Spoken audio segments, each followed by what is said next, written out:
Good afternoon. I'll be brief. Last night, Hurricane Milton made landfall, as we all know, on the west coast of Florida.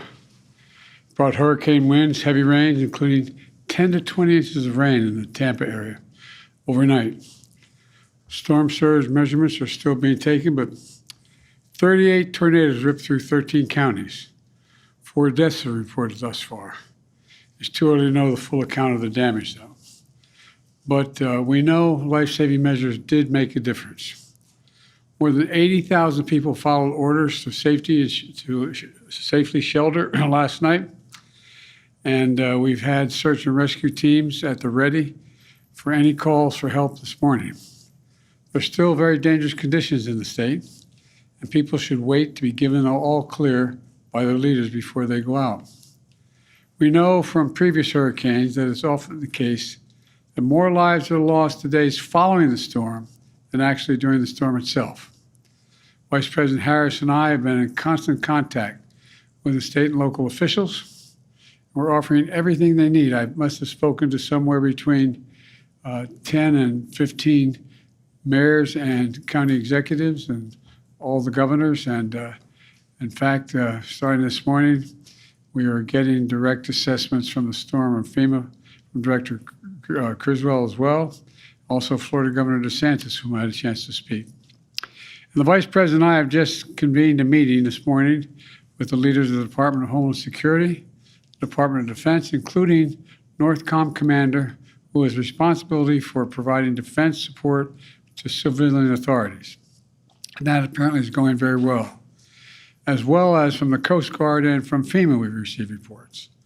We focused on what the American military can do like no one else can, provide emergency support for communities in need, and we're required by the governor in the affected states.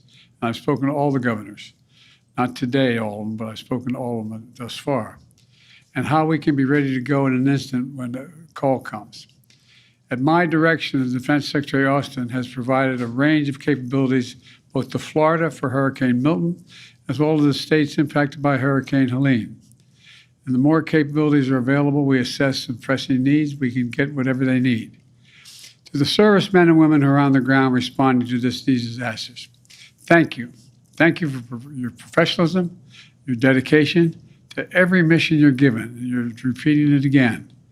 This is a whole of government effort.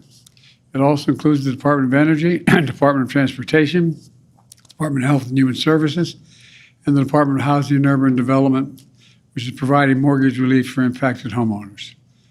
As directed, FEMA is going to open disaster recovery centers all across the impacted communities right away. So there's one stop the residents can go to learn about the support they might need, and they'll be advertised where those places are. 3 million people are without power, but more than 40 million power line workers have come from around the country, from Canada to Florida, to restore power across the state. In addition, the Federal Aviation has authorized Florida Power and Light to fly large drones before other manned aircraft can get up in the sky to quickly assess the damage on the ground so ground crews can restore power as quickly as possible. The Coast Guard and the Army Corps of Engineers are assessing how fast they can reopen the Port of Tampa to get fuel, food, water, and other basic goods flowing into the area again and quickly.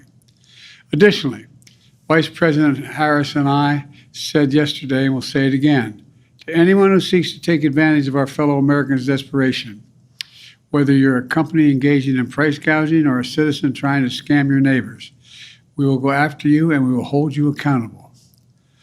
Now, not only that, our fellow Americans are putting their lives on the line to do this dangerous work and receive death penalties. Some received death penalties yesterday as a result of reckless, irresponsible, relentless disinformation and outright lies that continue to flow.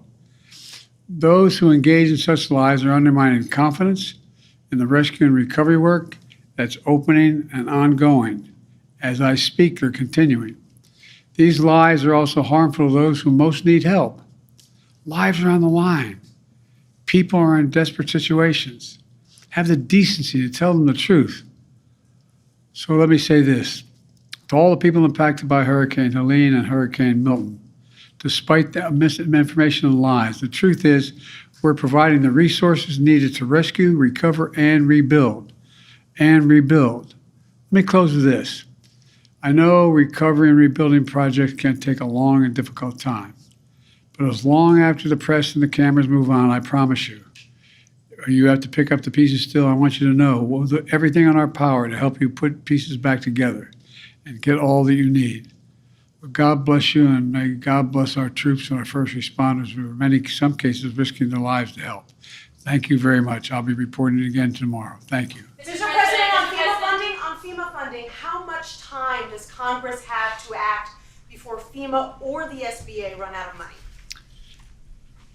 That's in discussion now, but I don't want to mislead you. I think in terms of the SBA, it's pretty right at the edge right now.